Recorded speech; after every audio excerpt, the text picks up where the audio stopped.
Ah yes, December 21st, the winter solstice, the shortest day of the year where the sun is reborn. For most, it's just another day of the year where the night seems to drag on forever. But I know what happens. I know the truth. I witnessed it last year, December 21st at midnight. The moon blinked and things were different. Small things. People call it the Mandela effect, a trickery of the mind. But I know what it is. It all started like any other winter night. The snow was softly falling outside my window, creating a serene, almost hypnotic landscape. I was alone at home, curled up with a book in my hands, the fireplace crackling gently in the background. That's when I saw it. The moon, full and luminous, blinked. Yes, blinked. Not a cloud passing by or a trick of the eye, but an unmistakable closing and opening, like a giant eye gazing down upon the earth. I rubbed my eyes, thinking it was fatigue playing tricks on me. But then,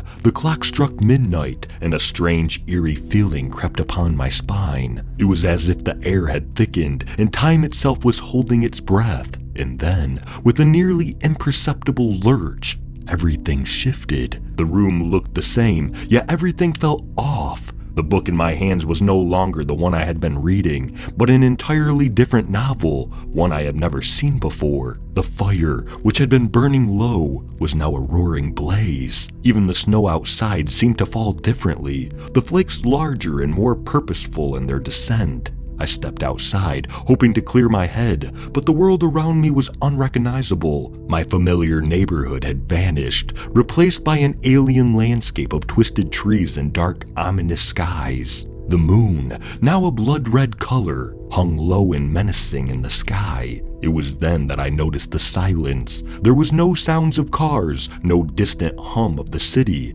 Nothing but oppressive, suffocating stillness. I called out, but my voice seemed swallowed up by the night. Panic began to set in as I realized I was completely alone in this strange new world. As I wandered through the eerie landscape, I began to notice subtle changes in my surroundings. Buildings would flicker, momentarily transforming into different structures before settling back into their original form. Street signs would change names, only to change back again. It was as if reality itself was unstable, constantly shifting and changing. Hours seemed to pass, or perhaps only minutes. Time had lost all meaning in this bizarre place. That's when I saw them, figures shrouded in darkness, drifting silently through the streets. Their faces obscured, their movements slow and deliberate. They seemed to be searching for something, or someone. I hid, watching them from a distance. As they moved, the air around them seemed to shimmer and warp, as if they were walking through a veil that separated different realities. It dawned on me then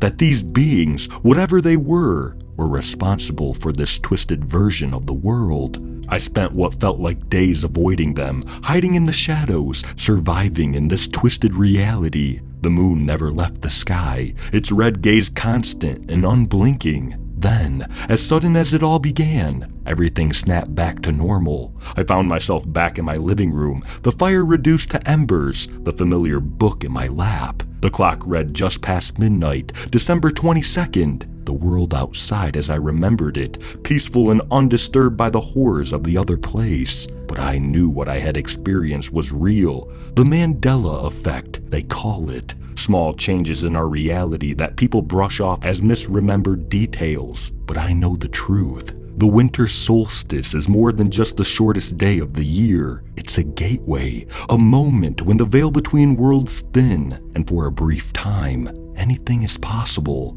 I've tried to tell others, but they laugh it off as a vivid dream or an overactive imagination. But I know what I saw. I know what I lived through. And as the next winter solstice approaches, I can't help but wonder what will happen when the clock strikes midnight. Will the moon blink again? Will I be thrust into that other world once more? I can only wait and watch the sky, hoping for answers, fearing the unknown. But one thing is certain. I will never look at the winter solstice the same way again.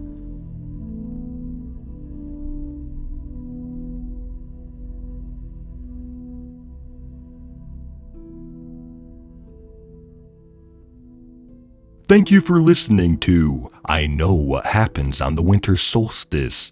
If you enjoyed this story, please leave a like. And if you enjoy hearing stories from me, please subscribe and become a resident of Hill Street and let me know how I'm doing in the comments. And I hope all of you have a fantastic night.